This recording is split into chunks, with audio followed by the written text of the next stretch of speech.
Laurent Canté, heureux d'être avec vous.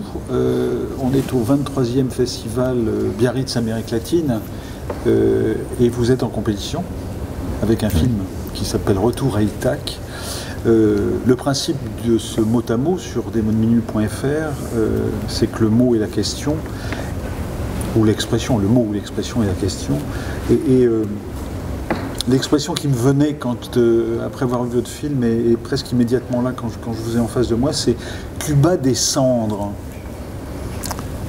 C'est vrai que Cuba, on a le sentiment qu'il s'est passé tellement de choses, que ça a été tellement incandescent que c'est intéressant de regarder après 50 ans de cette expérience révolutionnaire, de voir un tout petit peu ce qu'il reste de tout ça.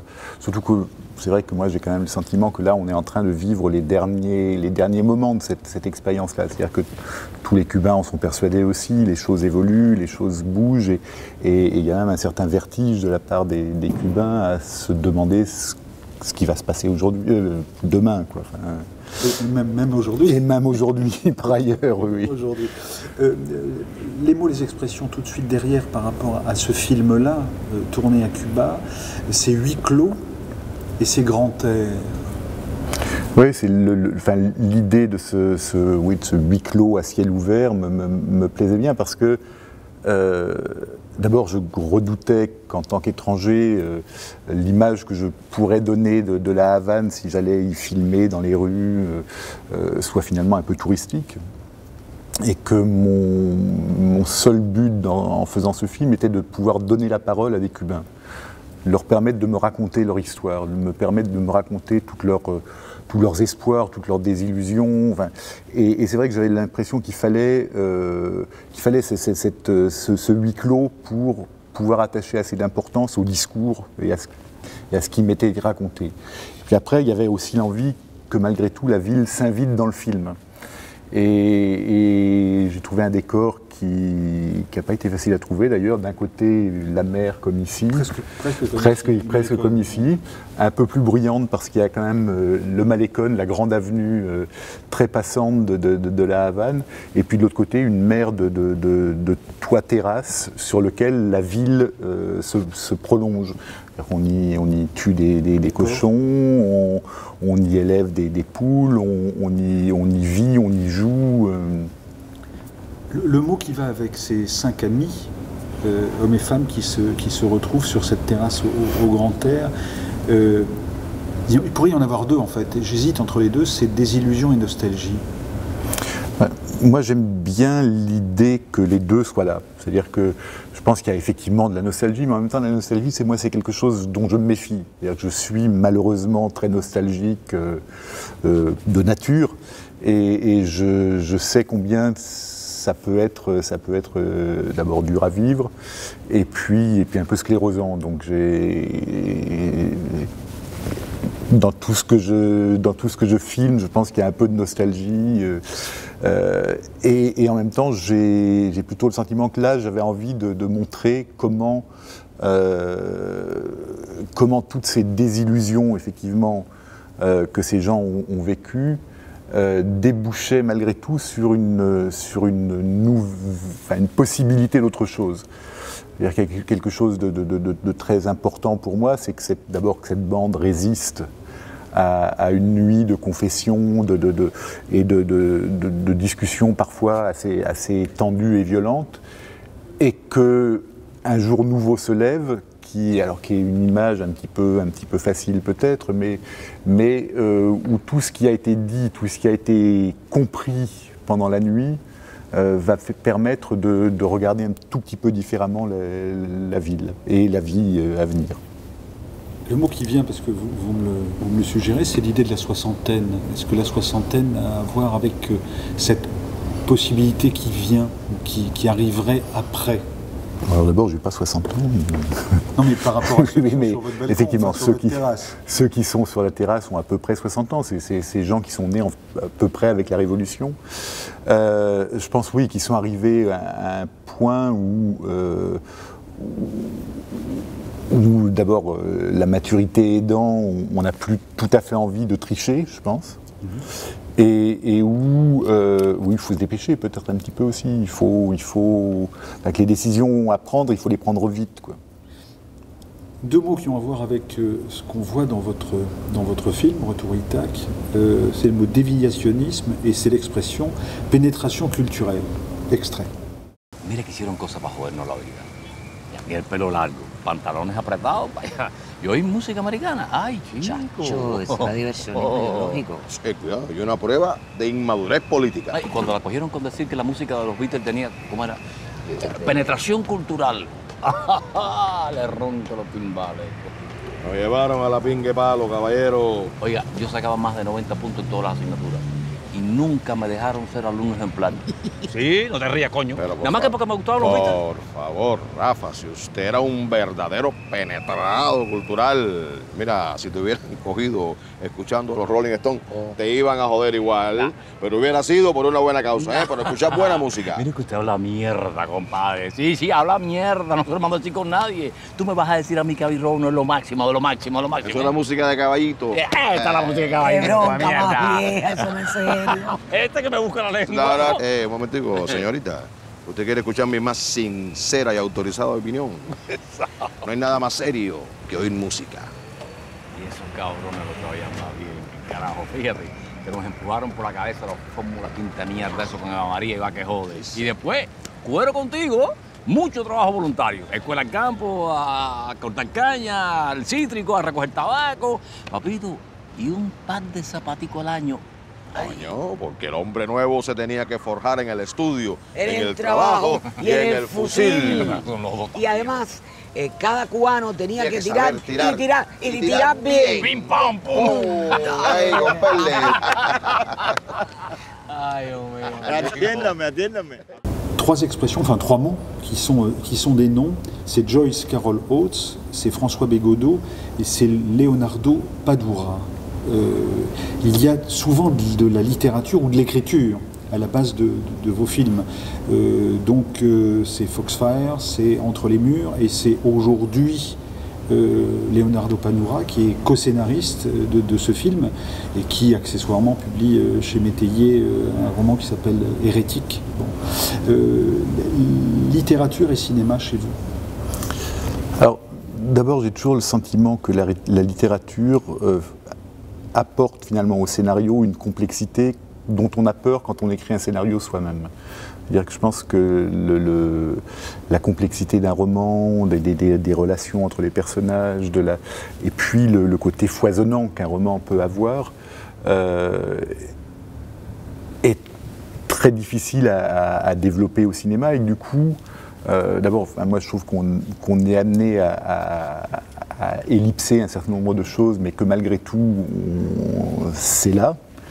Et que ça m'évite en tous les cas d'être finalement dans une espèce d'efficacité du récit, dont je me méfie toujours un peu. C'est-à-dire que j'ai toujours un peu peur qu'une scène ne dise qu'une chose et que cette chose-là finalement ne soit pas si passionnante que ça quand elle est extraite de tout le contexte.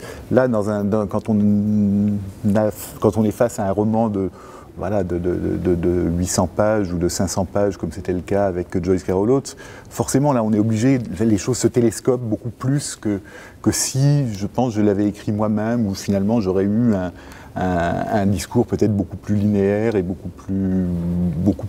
plus simple aussi, sûrement, mais moins riche. Rapport de classe. Alors, pour le ramener à Cuba, je pense que c'est une des choses qui, moi, m'impressionne beaucoup à Cuba. C'est-à-dire qu'évidemment, il y a plein de choses que je ne cautionne pas du tout dans la politique cubaine. Il y a une histoire très lourde que je ne suis pas du tout dupe de tout ça. Par contre, il y a une chose qui me touche toujours à Cuba, c'est une relative absence de rapport de classe. Moi j'ai voyagé à Cuba, j'avais loué une voiture, on prend systématiquement des stoppeurs puisque ça fait partie des rares moyens de se déplacer. Covoiturage en Occident. Ça s'appelle covoiturage, effectivement. Et il m'est arrivé une fois de prendre ensemble quelqu'un qui était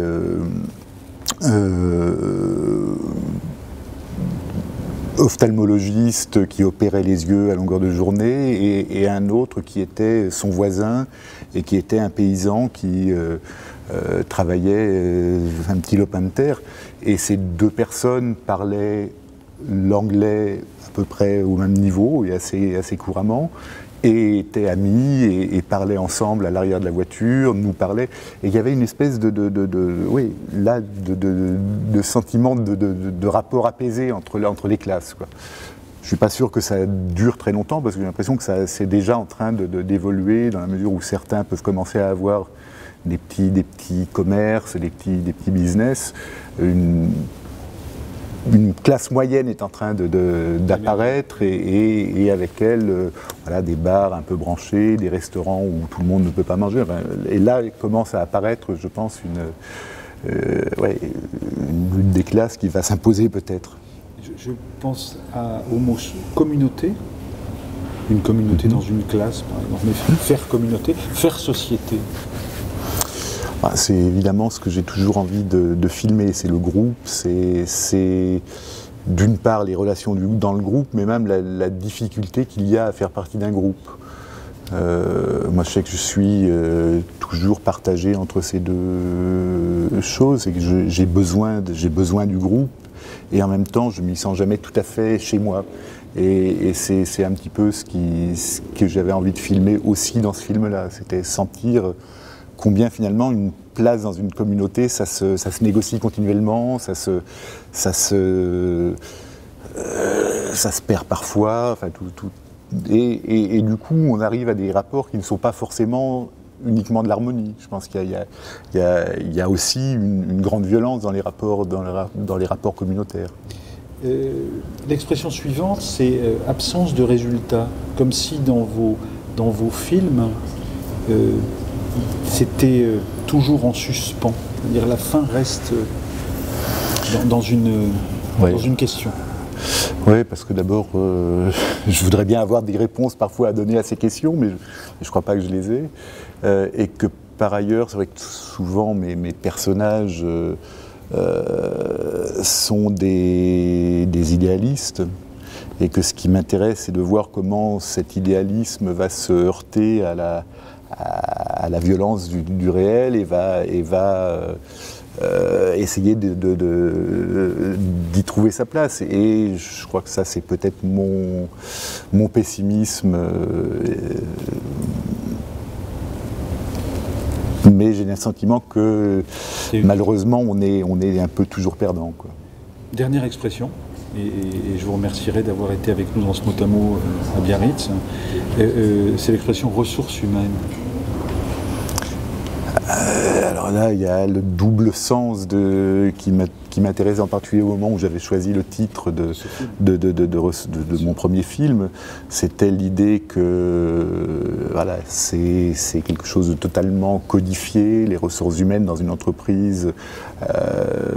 C'est une façon de dire que l'humain est aussi